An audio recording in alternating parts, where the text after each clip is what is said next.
ഞാൻ ഷോക്കായി. കാരണം പുള്ളിന്റെ തലയെ കണ്ട അവസ്ഥയൊക്കെ പുള്ളിന്റെ ഓപ്പണായിട്ട് തുറന്നു പറഞ്ഞു. ഞാൻ ഇങ്ങനെ ട്രാൻസ്പ്ലാന്റ് ചെയ്തിട്ടുണ്ടായിരുന്നു. ഇപ്പോ 13 സർജറി കഴിഞ്ഞു. ലാസ്റ്റ് എന്നീ സഫാനി ഒരിക്കലും കുറ്റം പറയരുത്.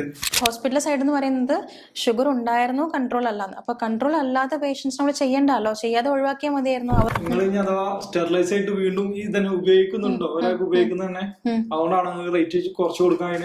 ഇപ്പൊ സനലിന്റെ കേസിൽ യൂട്യൂബിൽ കണ്ട് അവരെ ടീമിനായിട്ട് സംസാരിക്കുന്നത്. അപ്പൊ അവരെ ഡോക്ടേഴ്സിന്റെ ക്വാളിഫിക്കേഷൻ ചോദിച്ചപ്പോ അവർ പറഞ്ഞു കൊടുക്കുക എന്നൊക്കെയാണ് കണ്ടത്.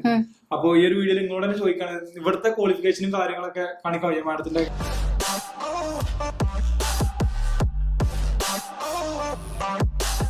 Hi friends, welcome back. ഇപ്പോൾ ഇന്നത്തെ വീഡിയോ എന്ന് പറയുന്നത് റീസെന്റ് ഇന്നലെയും മിഞ്ഞാന്നൊക്കെ ആയിട്ട് നമ്മളെ യൂട്യൂബിൽ ഹെയർ ട്രാൻസ്പ്ലാന്റിന്റെ ഒരു ഫയൽ വീഡിയോ വരുന്നുണ്ട്. അപ്പൊ ആക്ച്വലി എന്റെ ഫ്രണ്ടും കൂടിയാണ് സനൽ അല്ലെ?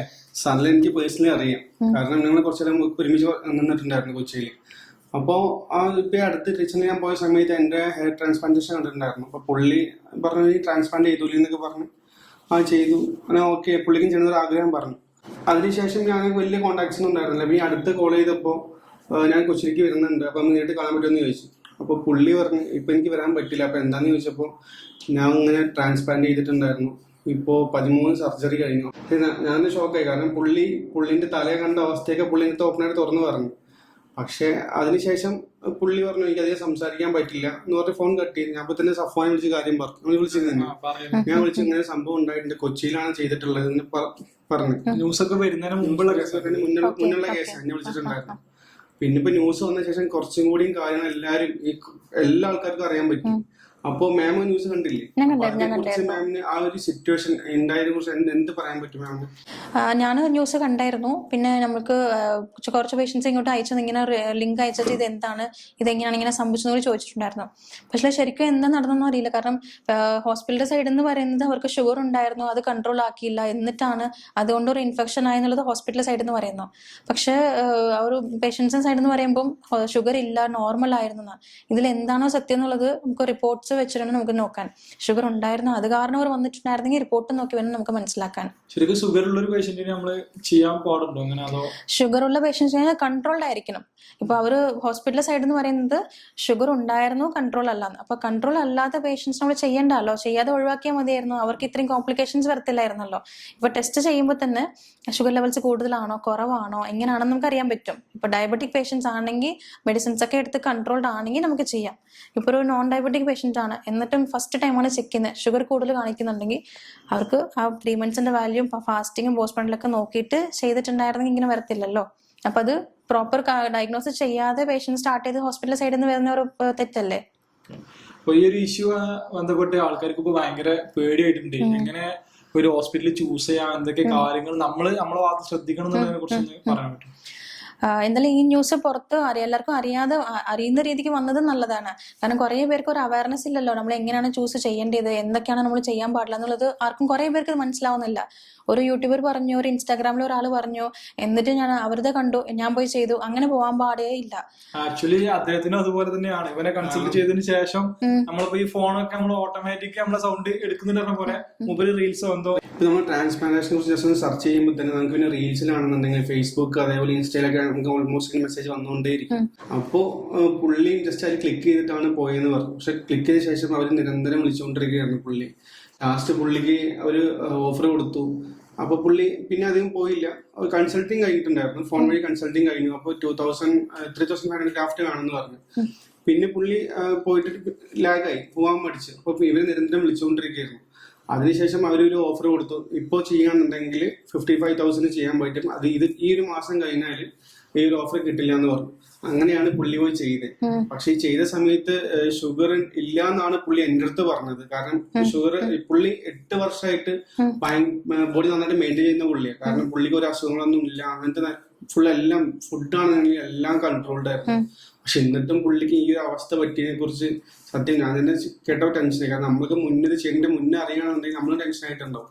അപ്പൊ ഇനി ചെയ്യാൻ പോകുന്ന ആൾക്കാർക്ക് എന്തൊക്കെ കൺട്രോൾ ചെയ്യണം എന്നുള്ളത് ഇനി ചെയ്യാൻ പോകുന്നവർ ആദ്യം ചെക്ക് ചെയ്യുന്നത് നമ്മൾ ചെയ്യാൻ പോകുന്ന സ്ഥലം എങ്ങനെയാണ്, ആ സ്ഥാപനം എത്ര വർഷമായിട്ടുണ്ട്, അവിടെ വർക്ക് ചെയ്യുന്നവർക്ക് ക്വാളിഫൈഡ് ആണോ, അവർക്ക് എത്രത്തോളം എക്സ്പീരിയൻസ് ആണ്, ഇതൊക്കെ അത് പിന്നെ ക്ലിനിക് ലൈസൻസ് ആണോ അത് ഹോസ്പിറ്റൽ ലൈസൻസ് ആണോ അവരുടെ കയ്യിലുള്ളത്, ഇതൊക്കെ നോക്കിയിട്ടേ പോവുള്ളൂ. ഇത് വൺസ് നമ്മൾ ഒരു സ്ഥാപനം ചൂസ് ചെയ്തു എല്ലാം ഓക്കെ ആയി പോയി പ്രൊസീജിയർ ഒക്കെ ചെയ്ത് കഴിഞ്ഞു എന്ന് വന്നതിന് ശേഷമാണ് പ്രൊസീജിയർ കഴിഞ്ഞിട്ടാണെങ്കിലും പോസ്റ്റ് പ്രൊസീജിയർ ഫോളോ അപ്പ് എങ്ങനെയുണ്ട്, അങ്ങനെ നേരത്തെ ചെയ്തവരുടെ എക്സ്പീരിയൻസ് എങ്ങനെയാണ്. ഇപ്പൊ ഞാനായിട്ട് പറഞ്ഞു കഴിഞ്ഞാൽ എന്റെ സ്ഥാപനത്തെ പറ്റിയുമ്പോൾ ഞാൻ നല്ലത് മാത്രമേ പറയുള്ളൂ. അപ്പം എനിക്ക് എന്തെങ്കിലും നെഗറ്റീവോ അല്ലെങ്കിൽ എന്തെങ്കിലും അല്ലെങ്കിൽ പേഷ്യൻസ് അവരെ ചെയ്യുന്ന ട്രീറ്റ്മെന്റ് എടുത്തവർക്കല്ലേ അറിയുള്ളൂ. അപ്പൊ അവരുടെ സൈഡിൽ നിന്ന് പേഷ്യൻസ് ചെയ്തവരായിട്ട് ഒരു ബന്ധപ്പെട്ട് അവരെല്ലാം ഓക്കെ ആണെന്നുണ്ട് പറയുവാണെങ്കിൽ നമുക്ക് കുറച്ച് ഒരു വിശ്വസിക്കാൻ പറ്റും, ധൈര്യമായിട്ട് പോയി ചെയ്യാൻ പറ്റും. ഇപ്പൊ ഞാനൊരു പേഷ്യന്റ് ആണെങ്കിൽ ഞാൻ ഒരാളെ എന്റെ ഫ്രണ്ടിനോ എന്റെ ഒരു ബ്രദറിനോ ആരെങ്കിലും ഒരാളെ റെഫർ ചെയ്യുവാണെങ്കിൽ എനിക്ക് ചെയ്ത ട്രീറ്റ്മെന്റ് എനിക്ക് സാറ്റിസ്ഫൈഡ് ആണെങ്കിൽ മാത്രമേ ഞാൻ റെഫർ ചെയ്യുള്ളൂ. അപ്പൊ അങ്ങനെ പോകുമ്പോൾ അങ്ങനെ മാക്സിമം കോംപ്ലിക്കേഷൻസ് നമ്മൾ ഇല്ലാതെ അങ്ങ് ചെയ്യാൻ പറ്റുമല്ലോ. അങ്ങനെ പേഷ്യൻസ് റെഫർ ചെയ്ത് പോകുന്നതാണ് കുറച്ചും കൂടി ബെറ്റർ. ഒരു യൂട്യൂബിൽ കണ്ടു ഇൻസ്റ്റാഗ്രാമിൽ കണ്ടു എന്ന് പറഞ്ഞ് ഒരാൾ പറയുന്ന വെച്ചിട്ട്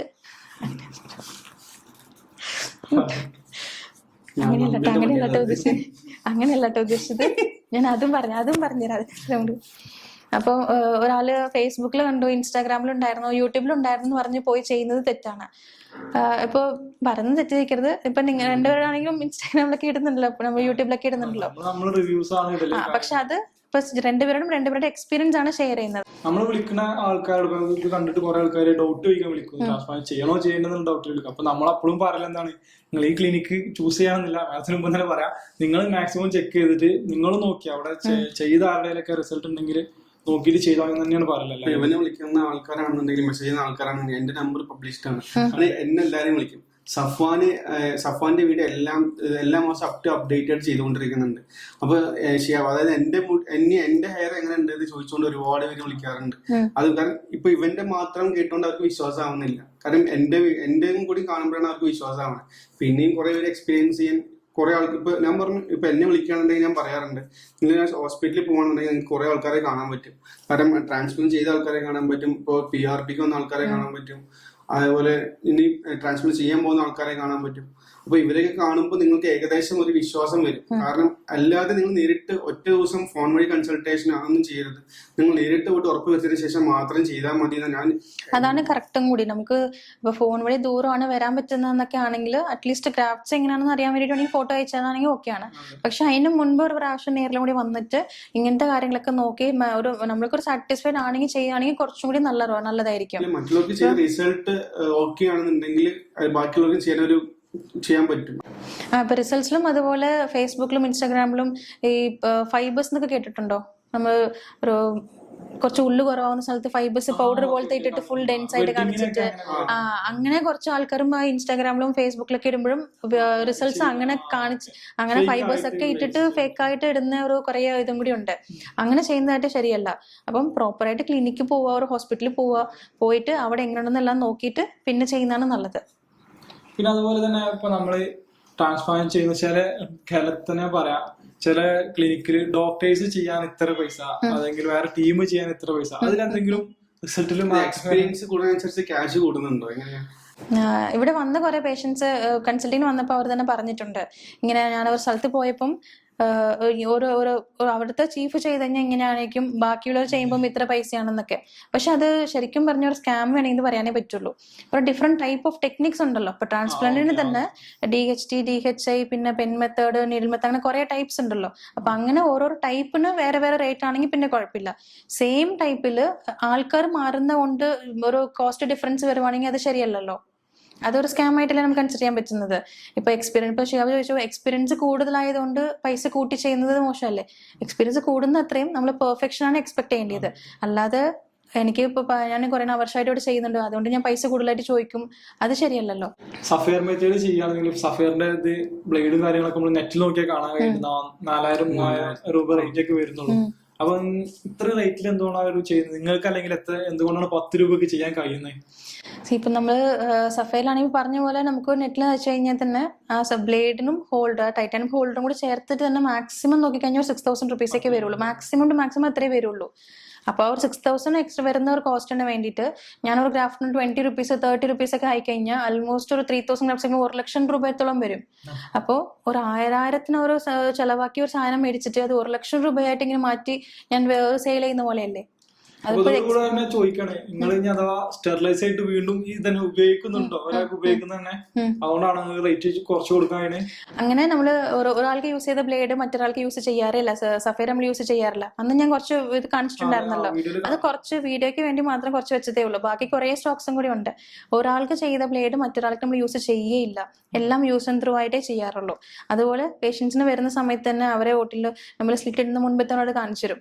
അവരുടെ പുതിയതായിട്ട് തന്നെ ആ സീലൊക്കെ പുതിയതായിട്ട് തന്നെ പൊട്ടിച്ച് അവരുടെ മുൻപിൽ കാണിച്ചിട്ട് ഈ ഇതിലാണ് നിങ്ങൾക്ക് ചെയ്യാൻ പോകുന്നത്, അപ്പൊ ഇതിന്റെ നിങ്ങളുടെ പേരാണെന്ന് പറഞ്ഞ് അവരുടെ പേരും ID നമ്പറൊക്കെ എഴുതിയിട്ട് അവർ ചെയ്തതിന് ശേഷം അപ്പൊ തന്നെ ഡിസ്കാർഡ് ചെയ്തേ ഉള്ളൂ. അങ്ങനെ അടുത്ത പേഷ്യന്റ് വരുമ്പോൾ അവരും പുതിയതായിട്ട് പുതിയ സീൽ ഓപ്പൺ ചെയ്തിട്ടാണ് കാണിച്ചു തരുന്നത്. അങ്ങനെ എല്ലാവർക്കും പുതിയതായിട്ടാണ് യൂസ് ചെയ്യുന്നത്. ഇപ്പൊ അതുപോലെ കോട്ടണും ഗൗസ് അങ്ങനത്തെ ഒക്കെ ആണെങ്കിൽ പ്രോപ്പറായിട്ട് ഓട്ടോക്ലേവ് ഒക്കെ ചെയ്ത് സ്റ്റെറൈൽ ചെയ്തിട്ടാണ് യൂസ് ചെയ്യുന്നത്. കാരണം കുറെ പേര് പൈസ കുറവായി കഴിഞ്ഞാൽ അത് ക്ലീൻ ആയിരിക്കില്ല, ക്വാളിറ്റി ആയിരിക്കില്ല എന്നൊക്കെ പറഞ്ഞ് ഇങ്ങനെ തുടങ്ങുന്നുണ്ട്. അവർക്ക് പൈസ കൂട്ടിയിട്ടുള്ളത് കുറയ്ക്കാനായിട്ട് അവർക്കൊരു മനസ്സില്ല. അവർ പറഞ്ഞ പോലെ എക്സ്പീരിയൻസ് കൂടുതലായിരുന്നാൽ കോസ്റ്റ് കൂടുതലായിട്ട് ചെയ്തിട്ട് അത് കോസ്റ്റ് കുറയ്ക്കാം എന്നുള്ളൊരു മനസ്സില്ലാത്തത് കൊണ്ടാണ് ബാക്കിയുള്ളവരുടെ അവർ ചെയ്യുന്നതിൽ ഇതാണ് അങ്ങനെയാണ് ഇങ്ങനെയാണ് നെഗറ്റീവ് ഒക്കെ പറയാനായിട്ട്. റേറ്റ് കുറഞ്ഞോടത്ത് ക്വാളിറ്റി ഉണ്ടാവില്ല എന്നുള്ള പറഞ്ഞ് എക്സ്പീരിയൻസ് ആയിട്ട് ഞങ്ങളുണ്ട് അത്യാവശ്യം നല്ല. അതുപോലെ കോസ്റ്റ് കൂടിയതായിട്ടാണെങ്കിലും നല്ലതായിരിക്കും എന്ന് പറഞ്ഞിട്ട് അറിയാതെ പോയി എക്സ്പീരിയൻസ് ചെയ്തും സണലാണല്ലോ. ഇപ്പൊ അപ്പൊ സണലിന്റെ തന്നെയാണെങ്കിലും കോസ്റ്റ് കൂടുതലാണ്. 3,000 ഗ്രാഫ്റ്റ്സിന് ഒരു 54,000, അത് ഓഫറിൽ 54,000 കൂടുതലാണ്. അപ്പൊ അങ്ങനെ കോസ്റ്റ് കൂടുതലായിട്ട് ചെയ്ത് കഴിഞ്ഞാൽ ക്വാളിറ്റി നല്ലതായിരിക്കും എന്നുള്ളത് വരില്ലല്ലോ. കോസ്റ്റ് കൂടുതലാണോ കുറവാണോ അതിനെപ്പറ്റി ആലോചിക്കേണ്ട. അവിടെ ചെയ്യുന്ന ടീം എങ്ങനെയാണ്, അവർ ചെയ്യുന്ന ഡോക്ടേഴ്സിന്റെ ക്വാളിഫിക്കേഷൻ എങ്ങനെയാണ്, അവരുടെ ചെയ്തവരുടെ എക്സ്പീരിയൻസ് എങ്ങനെയാണ്, ഇത് നോക്കി മാത്രമേ പോവുള്ളൂ. കോസ്റ്റ് നോക്കി പോകുന്നത് ശരിയല്ല. ഇപ്പൊ സനലിന്റെ കേസിൽ യൂട്യൂബിൽ കണ്ട് അവരെ ടീമിനായിട്ട് സംസാരിക്കുന്നത്. അപ്പൊ അവരെ ഡോക്ടേഴ്സിന്റെ ക്വാളിഫിക്കേഷൻ ചോദിച്ചപ്പോ അവർ പറഞ്ഞു കൊടുക്കലാന്നൊക്കെയാണ് കണ്ടത്. അപ്പൊ ഈ ഒരു വീഡിയോയിൽ നിങ്ങളോട് തന്നെ ചോദിക്കാണ്, ഇവിടുത്തെ ക്വാളിഫിക്കേഷനും കാര്യങ്ങളൊക്കെ കാണിക്കാൻ മാഡത്തിന്റെ ഒക്കെ ധാരാളം കാണിക്കല്ല. ആര് വരുവാണെങ്കിലും നമുക്ക് അത് ഡയറക്റ്റ് കഴിക്കാൻ പറ്റും. ഇപ്പൊ വരുന്നവർ മാത്രം ചോദിക്കുന്നവർ മാത്രമേ അറിഞ്ഞിട്ട് കാര്യമില്ലല്ലോ, എല്ലാവർക്കും അറിയണല്ലോ. അതിനാണ് ഇപ്പൊ നമ്മൾ ബോർഡൊക്കെ വെച്ചിരിക്കുന്നത്. നമ്മുടെ ഹോസ്പിറ്റൽ ലൈസൻസും പിന്നെ ഇവിടെ വർക്ക് ചെയ്യുന്ന ഡോക്ടേഴ്സ് എല്ലാവരുടെയും മെഡിക്കൽ സർട്ടിഫിക്കറ്റ്സ്, നമ്മൾ ഗവൺമെന്റ് റെക്കഗ്നൈസ്ഡ് ആയിട്ടുള്ള മെഡിക്കൽ സർട്ടിഫിക്കറ്റ്സ്, അവരുടെ ഡിഗ്രി സർട്ടിഫിക്കറ്റ്സ് തന്നെ ഇവിടെ തന്നെ വെച്ചിട്ടുണ്ട്. ആർക്ക് വരുവാണെങ്കിലും അവർക്ക് കാണിക്കാൻ പറ്റും. അവരുടെ രജിസ്ട്രേഷൻ നമ്പേഴ്സും ഡോക്ടേഴ്സിന്റെ ക്വാളിഫിക്കേഷൻ എല്ലാം ഇത് തന്നെ ഡയറക്റ്റ് അവർക്ക് കാണാൻ പറ്റും. ശരിക്കും നമുക്ക് ട്രാൻസ്പ്ലാന്റേഷൻ ചെയ്യാൻ അർഹതപ്പെട്ട ആരൊക്കെ ഉള്ളത്? ചെയ്യാൻ അംഗീകാരം എന്ന് പറഞ്ഞാൽ ഡെർമറ്റോളജിസ്റ്റും ഡെർമറ്റോ സർജൻസും പിന്നെ പ്ലാസ്റ്റിക് സർജൻസ് ഒക്കെയാണ് ഇതിൻ്റെ ആയിട്ട് ഗവൺമെന്റിൽ നിന്ന് റെക്കഗ്നൈസ് ചെയ്തിട്ടുള്ളത് ചെയ്യാനായിട്ട്. ഡെന്റൽ ക്ലിനിക്കർ ചെയ്യുന്നുണ്ടല്ലോ, അപ്പൊ അതെങ്ങനെയാ? അവർക്ക് ഇത് ചെയ്യാൻ പാടില്ലാത്ത കാര്യമാണ്. അവർക്ക് അതിന്റെ ഒരു റെക്കഗ്നേഷൻ ഇല്ല, ഗവൺമെന്റ് സൈഡിൽ നിന്ന് അങ്ങനെ ഇല്ല.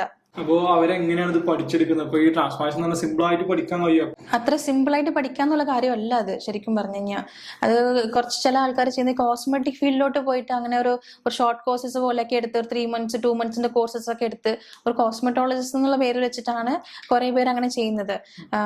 കുറച്ച് ഷോർട്ട് ഡ്യൂറേഷൻസ് ഒക്കെ ചെയ്തിട്ട് ഈ സ്കിന്നിന്റെ കുറച്ച് ട്രീറ്റ്മെന്റ്സിനെ പറ്റും ട്രാൻസ്പ്ലാന്റിന് കുറച്ച് ചെറിയൊരു നോളജ് മാത്രം വെച്ചിട്ട് അങ്ങനെ ചെയ്യുന്നതാണ്. അങ്ങനെയാണ് ഈ ഡെന്റിസ്റ്റിലും ഈ വഴിക്കൂടി സ്കിന്നിന്റെ ഹെയറിന്റെ ട്രീറ്റ്മെന്റ് വഴി കൂടി അങ്ങനെ പോകുന്നത്. അങ്ങനെ പോകുന്ന ശേഷം ശരിയല്ല, അങ്ങനെ ചെയ്യാൻ പാടില്ല. ഇപ്പൊ ട്രാൻസ്പ്ലാന്റേഷൻ തന്നെ നമുക്ക് 2 ദിവസം കൊണ്ട് നമ്മൾ ചെയ്തു തന്നത്. ഇത്രയും സമയം കൊണ്ട് ചെയ്താൽ റിസൾട്ട് കൂടുതൽ ഉണ്ടാവില്ല എന്നൊക്കെ പറയുന്നുണ്ട്. ചില ക്ലിനിക്കുകളൊക്കെ 1 ദിവസം കൊണ്ട് പെട്ടെന്ന് ചെയ്ത് കൊടുക്കുന്നുണ്ട്. അത് എന്തുകൊണ്ടായിരിക്കും? എനിക്കറിയാവുന്ന കുറെ സ്ഥലങ്ങളിൽ 1 ദിവസം കൊണ്ട് പ്രൊസീജിയർ ആയിട്ടാണ് ചെയ്യുന്നത്. പക്ഷെ അങ്ങനെ 1 ദിവസം കൊണ്ട് ചെയ്യുമ്പോൾ അവർക്ക് ഒരു ക്ലിനിക് ലൈസൻസ് ആയിരിക്കും അവരുടെ കയ്യിൽ ഉണ്ടാവുന്നത്. ഹോസ്പിറ്റൽ ലൈസൻസ് ഉണ്ടാവാൻ ചാൻസ് കുറവാണ്. ഇപ്പോൾ ഒരു സ്ഥാപനത്തിലോ പേഷ്യൻസിനെ രാത്രി ഇവിടെ സ്റ്റേ ചെയ്യിപ്പിക്കാനായിട്ട് വെക്കുവാണെങ്കിൽ ഒരു ഹോസ്പിറ്റൽ ലൈസൻസ് ആയിട്ട് തന്നെ വേണം. ക്ലിനിക് ലൈസൻസ് ഉള്ളവർക്ക് രാത്രി പേഷ്യൻസിനെ അവിടെ സ്റ്റേ ചെയ്യിപ്പിക്കാനുള്ള ഇതില്ല. അവർക്ക് രാവിലെ വന്നു വൈകുന്നേരം അയക്കുന്ന പോലെ വേണ്ടി വരുള്ളൂ. ചില ക്ലിനിക്കില് 2 ദിവസം പ്രൊസീജിയറായിട്ട് ചെയ്യുന്നുണ്ട്, പക്ഷെ നൈറ്റ് പേഷ്യന്റിനെ സ്റ്റേ ചെയ്യിപ്പിക്കില്ല. രാവിലെ വന്ന് വൈകുന്നേരം ആകുമ്പോഴത്തേക്ക് പേഷ്യന്റിനെ വീട്ടിലോട്ട് അയച്ചിട്ട് വീണ്ടും നെക്സ്റ്റ് മോർണിംഗ് വരാൻ പറഞ്ഞ് ചെയ്യുന്നവരുണ്ട്. ഇത് ഹോസ്പിറ്റൽ ലൈസൻസ് ആണോ എന്ന് ചെക്ക് ചെയ്യുക. ഹോസ്പിറ്റൽ ആണെങ്കിലേ ചെയ്യാവുള്ളൂ. ക്ലിനിക്കിനെക്കാളും ഏറ്റവും ബെറ്റർ ഹോസ്പിറ്റൽ ലൈസൻസ്. അതെ, ക്ലിനിക്കിനേക്കാളും കൂടുതൽ ബെറ്റർ എന്ന് പറയാം. അതിനേക്കാളും നല്ലത് ബെസ്റ്റ് ഹോസ്പിറ്റൽ ലൈസൻസ് ഉള്ളതായിട്ട് നോക്കിയിട്ട് ചെയ്യാവുള്ളൂ. കാരണം ഹോസ്പിറ്റൽ ലൈസൻസ് മേടിക്കാനാണെങ്കിൽ പെട്ടെന്ന് ഒരു ദിവസം കൊണ്ട് നമുക്ക് നടക്കുന്ന കാര്യമല്ല. അത് സ്റ്റാർട്ടിങ് വളരെ ബേസിക് ആയിട്ടുള്ള കാര്യമൊന്നുമില്ല. ബിൽഡിങ്ങിന്റെ സ്റ്റെബിലിറ്റി തൊട്ട് നമ്മൾ പേഷ്യൻസ് സ്റ്റേ ചെയ്യുന്ന റൂമും പിന്നെ പ്രൊസീജിയർ ചെയ്യുന്ന സ്ഥലവും പിന്നെ അത് കഴിഞ്ഞ് അവരുടെ എത്രത്തോളം നമ്മൾ സ്റ്റെറൈലായിട്ട് വെക്കുന്നു, നമ്മൾ യൂസ് ചെയ്യുന്ന തിങ്സ് എത്രത്തോളം സ്റ്റെറൈലാണ്, അങ്ങനെ പിന്നെ ഫയർ സേഫ്റ്റിയുടെ ബയോ വേസ്റ്റ് നമ്മൾ എങ്ങനെ ഡിസ്കാർഡ് ചെയ്യുന്നു, അങ്ങനെ എല്ലാത്തിൻ്റെയും നോക്കിയിട്ടാണ് അവർ ഹോസ്പിറ്റലായിട്ട് ഒരു ലൈസൻസ് കൊടുക്കുന്നത്. അല്ലാതെ അവർ ഗവൺമെന്റ് നിന്ന് വെറുതെ അങ്ങനെ പോയിട്ട് എന്താ പിടിച്ചോന്ന് പറഞ്ഞാൽ ആർക്കും കൊടുക്കില്ല. അതിനായിട്ട് പ്രോപ്പർ എല്ലാ സർട്ടിഫിക്കറ്റ്സും ഉണ്ടായിരിക്കണം. അതിന്റെ സർട്ടിഫിക്കറ്റ്സിന്റെ പ്രോട്ടോകോൾ എല്ലാം ഹോസ്പിറ്റൽ സൈഡിൽ നിന്നും പ്രോപ്പറായിട്ട് മീറ്റപ്പ് ചെയ്തിട്ടുണ്ടെങ്കിലേ ലൈസൻസ് കിട്ടുള്ളൂ. അപ്പൊ പക്ഷെ ക്ലിനിക്കിൽ ഇത്രയൊന്നും അടുക്കേണ്ട ആവശ്യമില്ല. അവർ ജസ്റ്റ് ഡോക്ടർ ഉണ്ടോ, പിന്നെ ഒരു ബെഡ് ഉണ്ടോ, പേഷ്യൻസിന് എന്തെങ്കിലും ഒരു ഫ്ലൂയിഡ് ഒക്കെ കൊടുക്കാനാണെങ്കിൽ അതിനനുസരിച്ചുണ്ടോ, അത്ര മാത്രം ചെക്ക് ചെയ്താൽ മതി. പക്ഷെ ക്ലിനിക്കിൽ അങ്ങനെ ചെയ്യുള്ളൂ. പക്ഷെ ഹോസ്പിറ്റലാണെങ്കിൽ വലിയൊരു പ്രൊസീജിയർ ആണ്, പ്രോട്ടോകോൾ തന്നെ വലുതാണ്. പെട്ടെന്ന് ചെയ്യുന്നത് അങ്ങനെയായിട്ടുള്ള നല്ലതൊന്നും ഒന്നുമില്ല. ഇപ്പൊ ഒരു ദിവസം ക്രാഫ്റ്റ് എടുത്തു മറ്റു ദിവസമാണ് വെക്കുന്നു എന്നുള്ളത് പോസിബിൾ അല്ല. അപ്പൊ നിങ്ങൾക്ക് ചെയ്തിട്ടുണ്ടല്ലോ, അപ്പൊ നിങ്ങൾക്ക് 2 ദിവസമായിട്ടാണല്ലോ ചെയ്തത്, അപ്പൊ റിസൾട്ട് നമുക്ക് ഡയറക്റ്റ് കാണാൻ പറ്റുന്നുള്ളൂ വിസിബിൾ ആയിട്ട്. അപ്പൊ അതിൽ ചെയ്തത് 2 ദിവസം ചെയ്ത് കഴിഞ്ഞാൽ റിസൾട്ട് വരത്തില്ല എന്നൊക്കെ വെറുതെ ഒരു ഫേക്ക് ആയിട്ട് ഇന്ന് എടുക്കുന്ന ക്രാഫ്റ്റ്സ് എടുത്തതിന് ശേഷം അപ്പൊ തന്നെ ക്ലീൻ ചെയ്ത് പേഷ്യന്റിന് മുൻപിൽ അവർ കൗണ്ട് ചെയ്യാൻ ചോദിച്ചു കഴിഞ്ഞാൽ കൗണ്ട് ചെയ്യിപ്പിച്ചിട്ട് അപ്പൊ തന്നെ ഇംപ്ലാന്റ് ചെയ്യും. എനിക്ക് കൗണ്ട് കാണണ്ട, കുറച്ച് ശേഷം എനിക്ക് വിശ്വാസമാണ്, എനിക്ക് കൗണ്ട് പറഞ്ഞാൽ മതിയെങ്കിൽ അവർ ക്ലീൻ ചെയ്തതിന് ശേഷം അപ്പൊ തന്നെ വെക്കും. ശരിക്കും നമ്മൾ ട്രാൻസ്പ്ലാന്റേഷൻ ചെയ്യുന്ന സമയത്ത് മെയിൻ ആയിട്ട് എന്തൊക്കെ ടെസ്റ്റുകളാണ് എടുക്കണേ? ട്രാൻസ്പ്ലാന്റിന് മുൻപിൽ നമ്മൾ എല്ലാ ടെസ്റ്റും മെഡിക്കലി മൊത്തത്തിൽ ഫിറ്റ് ആണെന്ന് ചെക്ക് ചെയ്യാനുണ്ട്. ആദ്യമേ വരുന്നത് ബേസിക് ആയിട്ടുള്ള കംപ്ലീറ്റ് ബ്ലഡ് കൗണ്ട്, അതിൽ ഹീമോഗ്ലോബിൻ കൗണ്ട് തുടങ്ങി ടോട്ടൽ കൗണ്ടിന്റെ കൗണ്ട് തുടങ്ങി പിന്നെ പ്ലേറ്റ്ലെറ്റ് എല്ലാം കൂടി ചെക്ക് ചെയ്യണം. പിന്നെ അതിന്റെ കൂടെ നമ്മൾ ബ്ലീഡിങ് ടൈം ക്ലോട്ടിങ് ടൈം എന്ന് പറഞ്ഞ് ഇപ്പം ഒരു മുറിവായി കഴിഞ്ഞാൽ എത്ര നേരം വരെ ബ്ലീഡ് ആയിരിക്കും, എത്ര പെട്ടെന്ന് നമുക്ക് ആ ബ്ലീഡിങ് സ്റ്റോപ്പ് ചെയ്യാൻ പറ്റും, അതിന്റെ കൗണ്ട്. പിന്നെന്ന് പറയുമ്പോൾ നമ്മുടെ ലിവർ ഫംഗ്ഷനും കിഡ്നി ഫംഗ്ഷനും ഒക്കെ ചെക്ക് ചെയ്യണം. നമ്മൾ മെഡിക്കലി ഫിറ്റ് ആണെന്ന് മെയിൻ ആയിട്ട് ലിവർ ഫംഗ്ഷനും കിഡ്നി ഫംഗ്ഷനും ചെക്ക് ചെയ്യാനാണ്. കാരണം അത് ആൽക്കഹോൾ സ്മോക്കിംഗ് വഴി കൂടിയോ നമ്മൾ എടുക്കുന്ന ഡയറ്ററി കൂടി എടുക്കുന്ന സപ്ലിമെന്റ്സും കൂടി അനുസരിച്ച് ഇതൊക്കെ മാറാനുള്ള ചാൻസ് ഉണ്ട്. അപ്പൊ അതും കൂടി നോക്കിയിട്ട് വേണം നമുക്ക് പ്രൊസീജിയർ സ്റ്റാർട്ട് ചെയ്യാൻ. പിന്നെന്ന് പറയുമ്പോൾ തൈറോയിഡ് ട്രാൻസ്പ്ലാന്റായിട്ട് ബന്ധപ്പെട്ടിട്ടല്ല, പക്ഷെ അത് തൈറോയിഡ് ഉള്ളത് കൊണ്ട് മുടി കൊഴിച്ചിലുണ്ടായിരിക്കോ, ഇപ്പൊ ചെയ്തിട്ടും മുടി കൊഴിച്ചിലൊക്കെ ആണെങ്കിൽ തൈറോയിഡ് കാരണം അത് നമ്മൾ ചെക്ക് ചെയ്തില്ലെങ്കിൽ അറിയാതെ ഇങ്ങനെ പോയിക്കൊണ്ടിരിക്കുമല്ലോ. അപ്പൊ അത് ചെക്ക് ചെയ്യും. എന്നിട്ട് പിന്നെ സീറോളജി വരുമ്പോൾ HIV, HBsAg, HCV ഇതൊക്കെ നീഡിലായിട്ടൊക്കെ വരുന്നവർ പകരുന്ന ടൈപ്പ് ആണല്ലോ. അപ്പൊ അത് എല്ലാവരുടെയും സേഫ്റ്റിക്ക് വേണ്ടി ചെയ്യുന്നതാണ്. ഇതിന്റെ കൂടെ ഷുഗർ ടെസ്റ്റും 10 ഡേയ്സിന്റെ ഉള്ളിലൊക്കെ ചെയ്തിട്ടുള്ള ടെസ്റ്റുകളാണെങ്കിൽ അത്രയും നല്ലതാണ്. കൂടാൻ പറ്റില്ല, പക്ഷെ നമുക്ക് അത്രയും ഷോർട്ട് പീരീഡിൽ എടുത്തിട്ടുള്ള ടെസ്റ്റ് ആണെങ്കിൽ നമുക്ക് കുറച്ചും കൂടി ബെറ്റർ ആയിരിക്കും. അതിന് ശേഷം കൂടുവാണെങ്കിൽ നമ്മൾ അതിന്റെ ഇടയ്ക്ക് നമ്മുടെ ഹാബിറ്റ്സ് ഒക്കെ എന്തെങ്കിലും ചേഞ്ചസ് ഉണ്ടായിരുന്നെങ്കിൽ വീണ്ടും വാല്യൂസ് മാറാനുള്ള ചാൻസ് ഉണ്ടല്ലോ. അപ്പൊ അതൊരു 10 ഡേയ്സ് മാക്സിമം ഉള്ളിലിരിക്കുകയാണെങ്കിൽ കുറച്ചും കൂടി നല്ലതാണ്. പിന്നെ അതുപോലെ മെഡിക്കൽ ടെസ്റ്റ് ചിലപ്പോൾ പേഷ്യൻസ് അവിടെ എടുത്തിട്ട് വരുമ്പോൾ നോർമൽ ആയിരുന്നു, ഇവിടെ വന്നിട്ട് ചെക്ക് ചെയ്യുമ്പോൾ ഷുഗർ കൂടുതലായിട്ടോ അല്ലെങ്കിൽ പ്രഷറൊക്കെ കൂടുതലായിട്ട് വരുവാണെങ്കിൽ നമ്മൾ ചെയ്യില്ല. അവിടെ ചെക്ക് ചെയ്യുന്നേക്കാളും ഇവിടെ വന്ന് ഞങ്ങളും നോക്കുന്നുണ്ട്, അതിലും ഓക്കെ ആണ്, എല്ലാം നോർമൽ ആണെങ്കിൽ എടുക്കുള്ളൂ. ചിലർക്ക് അറിയത്തേ ഇല്ല, ഷുഗർ ഉണ്ടായിരുന്നുള്ള ആർക്കും അറിയത്തില്ല. ടെസ്റ്റ് ഇതിനു വേണ്ടി ടെസ്റ്റ് എടുക്കുമ്പോഴാണ് കുറെ പേർക്ക് മനസ്സിലാവുന്നത് ഓരോ ലിവറിന്റെ പ്രശ്നമുള്ളതോ ഷുഗറിന്റെ പ്രശ്നമുള്ളതോ പിന്നെയാണ് അവർക്ക് അറിയുന്നത്. അങ്ങനെ ഉണ്ടെങ്കിൽ അതൊക്കെ ക്ലിയർ ആയിട്ട് അണ്ടർ കൺട്രോൾഡ് ആണ്, മെഡിസിൻസ് ഒക്കെ എടുക്കുന്നുണ്ടെങ്കിൽ മാത്രമേ നമുക്ക് എടുക്കാവുള്ളൂ. കഴിഞ്ഞ വീഡിയോയിലാണ് നമ്മൾ സഫയർ മെത്തേഡ് പരിചയപ്പെടുത്തി. 10 രൂപ ഈ ഒരു മാസം ലാസ്റ്റ് വരെ 10 രൂപയ്ക്ക് ചെയ്തു കൊടുക്കുന്നുണ്ട്. അപ്പൊ ഇന്നിപ്പോ മാം തന്നെ പറഞ്ഞു സഫയർ നമുക്ക് ഏകദേശം 4,500 രൂപ വരിക എന്നുള്ളത്. അപ്പൊ ഇനി റേറ്റ് കൂടുതലായിരിക്കുമല്ലോ ഇവിടെ? അങ്ങനെ ഇല്ല, നമ്മൾ ഈ മാസം വരെ ചെയ്യാം 10 രൂപയ്ക്കാണെന്ന് ആദ്യം പറഞ്ഞ റീസൺ വെച്ച് കഴിഞ്ഞാൽ ഇത് ഞങ്ങൾക്ക് എങ്ങനെയാണ് പോസിബിൾ ഒരു പ്രോപ്പർ രീതിയിൽ കൊണ്ടുപോകാൻ പറ്റുന്നുള്ളത് ചെക്ക് ചെയ്യാൻ വേണ്ടിയായിരുന്നു. അപ്പൊ ഞങ്ങൾക്ക് ആ 2 മാസം ഞങ്ങൾ ചെയ്തുകൊണ്ട് എനിക്ക് മനസ്സിലാവുന്നുണ്ട് സഫയറിലും 10 രൂപീസ് ഇങ്ങനെ കണ്ടിന്യൂ ചെയ്യാൻ പറ്റുന്നുണ്ട്. അതിന് ഇനി വരുന്നവരാണെങ്കിലും ഇനി ഒരു ജൂൺ 1 തൊട്ടാണെങ്കിലും ഇനിയും ചെയ്യാൻ പോകുന്ന ആർക്കാണെങ്കിലും സഫയറും 10 രൂപീസ് ആയിട്ടേ കൊടുക്കാൻ പോകുന്നുള്ളൂ. അതുപോലെ കുറെ സ്ഥലങ്ങളിൽ ടാർഗറ്റ് ഇടാറുണ്ട്. അതായത് ഒരു ദിവസം 4-5 പേഷ്യൻസിന് ഒന്നിച്ച് അപ്പോയിന്റ്മെന്റ് കൊടുത്തിട്ട് പിന്നെ അത് ചെയ്യാനായിട്ടുള്ള ടീമിനെ വേറെ സ്ഥലത്ത് നിന്ന് ഇങ്ങനെ റിക്രൂട്ട് ഒരു 2-3 ദിവസത്തേക്ക് മാത്രമേ ഇങ്ങോട്ട് വരാൻ പറഞ്ഞ് നമ്മൾ റെന്റിനായിട്ട് എടുക്കില്ലേ, അതുപോലെ അവരെ ഇങ്ങോട്ട് വരാൻ പറഞ്ഞ് പ്രൊസീജിയർ ചെയ്യിപ്പിച്ചിട്ട് വീണ്ടും അവർ വേറെ സ്ഥലത്തേക്കോട്ട് പോകും. അപ്പൊ അങ്ങനെ വരുന്നവർക്ക് ഒരു കമ്മീഷൻ ബേസിസിലാണ് കുറെ പേര് ചെയ്യുന്നത്. ഒരു 50 കമ്മീഷൻ ബേസിസിലോ അങ്ങനെ ഒരു പെർസെന്റേജ് ടൈപ്പിലാണ് ചെയ്യുന്നത്. അപ്പൊ അങ്ങനെ ചെയ്യുമ്പോഴൊക്കെയാണ് പേഷ്യന്റ് കോസ്റ്റ് ട്രീറ്റ്മെന്റിലോട്ട് കൂട്ടുന്നത്. പക്ഷെ ഇവിടെ അങ്ങനെയല്ല, നമ്മൾ ഇവിടെ സ്റ്റാഫ്സ് ആണെങ്കിലും ഡോക്ടേഴ്സ് ആണെങ്കിലും എല്ലാം ഇവിടെ തന്നെ ഉള്ള ആൾക്കാരേ ഉള്ളൂ. നമ്മൾ പ്രോപ്പർ സാലറി ഫുൾ ടൈം ഇവിടുത്തെ ആൾക്കാർ മാത്രമേ ഉള്ളൂ. അല്ലാതെ ഒരു സ്ഥാപനത്തിൽ പോയി മറ്റേ സ്ഥാപനത്തിൽ പോയി അങ്ങനെ മാറി മാറി ചെയ്യുന്നതല്ല. ഇപ്പൊ കുറെ പേര് പറയുന്നുണ്ടോ ടാർഗറ്റിലാണ് ഇത്ര എടുക്കണമെന്നുള്ള ടാർഗറ്റ് അങ്ങനെയൊക്കെ ആയിട്ട്. 10 രൂപ ആവുമ്പോ എന്താണ് അപ്പൊ അവിടെ 2000 ഗ്രാഫ്റ്റ് എടുക്കണ 4000-ന് പറയുന്നുള്ള രീതിയിൽ. അപ്പൊ അതും ഞാൻ പറഞ്ഞ പോലെ ഇതുപോലെ ചെയ്യുന്ന ക്ലിനിക്കായിരിക്കും. അതുപോലെ നിങ്ങൾ ഈ ക്ലിനിക്കിൽ എങ്ങനെയാണ് സ്റ്റാഫിനെ സെലക്ട് ചെയ്യുന്ന കാര്യങ്ങളൊക്കെ? സ്റ്റാഫ്സിനെ നമ്മൾ സെലക്ട് ചെയ്യുമ്പോൾ സ്റ്റാർട്ടിങ് ബേസിക് നഴ്സിംഗ് തൊട്ട് ഡോക്ടേഴ്സിൻ്റെ വരെ എല്ലാവരുടെയും പ്രോപ്പർ സർട്ടിഫിക്കേഷൻ ആദ്യം ചെക്ക് ചെയ്തിട്ട് എല്ലാം കൂടി ഒരു ഗവൺമെന്റ് രജിസ്ട്രേഷനിലുള്ള സർട്ടിഫിക്കറ്റ്, റെക്കഗ്നൈസ്ഡ് ഉള്ള സർട്ടിഫിക്കറ്റ്സ് ആണെങ്കിൽ മാത്രമേ നമ്മൾ അവരെ റിക്രൂട്ട് ചെയ്യാറുള്ളൂ.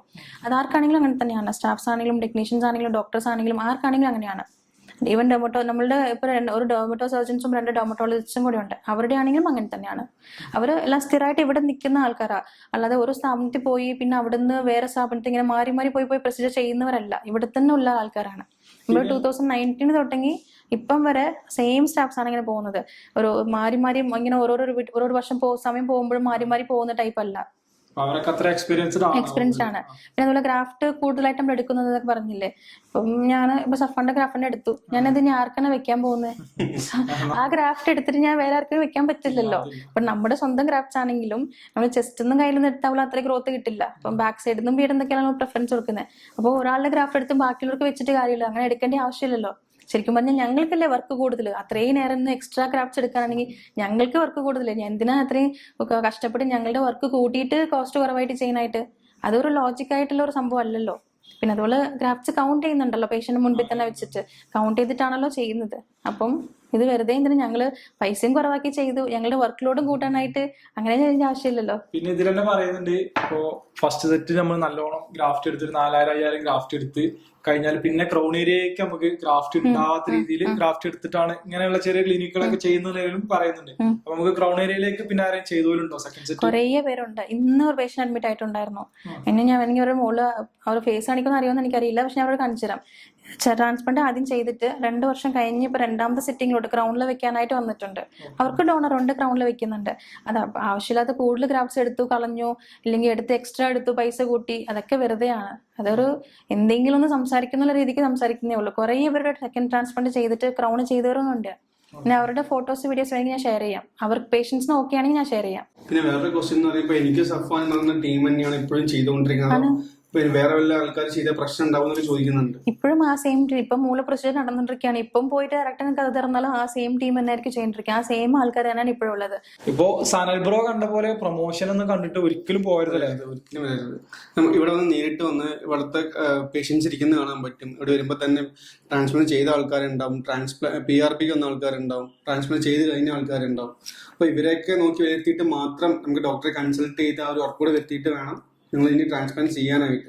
അപ്പൊ ഞങ്ങൾ ഞങ്ങളുടെ എക്സ്പീരിയൻസ് ആണ് ഷെയർ ചെയ്തത്. അതെ, ഞങ്ങളെ വീഡിയോ കണ്ടിട്ട് ഈ ഒരു ക്ലിനിക്കിലേക്ക് വരാനൊന്നും പറയില്ല. കാരണം നിങ്ങൾ ഈ ക്ലിനിക്കിൽ വന്നിട്ട് നിങ്ങൾക്ക് എന്താണ് എക്സ്പീരിയൻസ് ആണോ ഓക്കെ ആണെങ്കിൽ മാത്രം ചെയ്യാം. ഇത് നല്ല ഏത് ക്ലിനിക്ക് പോകണമെങ്കിലും അവിടെ ചെന്ന് കഴിഞ്ഞാൽ നമുക്ക് അവിടെ PRP ചെയ്യാൻ വന്നവരും 1 വർഷമായി 2 വർഷമായി ആ സമയത്ത് നമുക്ക് കാണാൻ പറ്റും. അപ്പൊ അവരുടെ റിസൾട്ട് ചോദിക്കാം.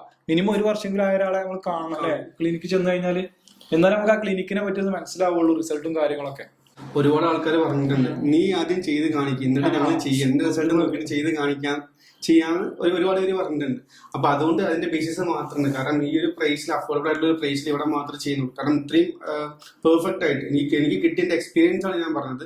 ഇനി ഇവിടെ വരുന്ന ആൾക്കാരും ഇതെല്ലാം അന്വേഷിച്ചിട്ട് മാത്രമാണ് അവിടെ വന്ന് ചെയ്യാൻ പാടുള്ളൂ. കാരണം ലാസ്റ്റ് എന്നെ സഫാനി ഒരിക്കലും കുറ്റം പറയരുത്. നമ്മള് എന്താ ഒരു വീഡിയോ ചെയ്തു, എന്തോ ഭാഗത്തിന് ക്ലിക്കായി, അതുപോലെ തന്നെ കുറെ ആൾക്കാർക്ക് ഉപകാരമായി എന്ന് പറഞ്ഞ് അതുകൊണ്ടാണ് അത് കണ്ടിന്യൂ ചെയ്ത് പോണേ. അതുപോലെ തന്നെ ഇന്നലെ ഇപ്പൊ ഈ ഇഷ്യൂ വന്നു കഴിഞ്ഞപ്പോ അതിന്റെ ഒരു സത്യാവസ്ഥ പറയാനും കാര്യങ്ങളൊക്കെ ആയിട്ടാണ് ഇന്നിപ്പോ 2 പേരും ഈ ഇവിടുത്തോട് വന്നിട്ട് ഇതിന്റെ ഡോട്ടും കാര്യങ്ങളൊക്കെ ചോദിച്ച് നിങ്ങൾക്ക് എത്തിച്ചു തന്നത്.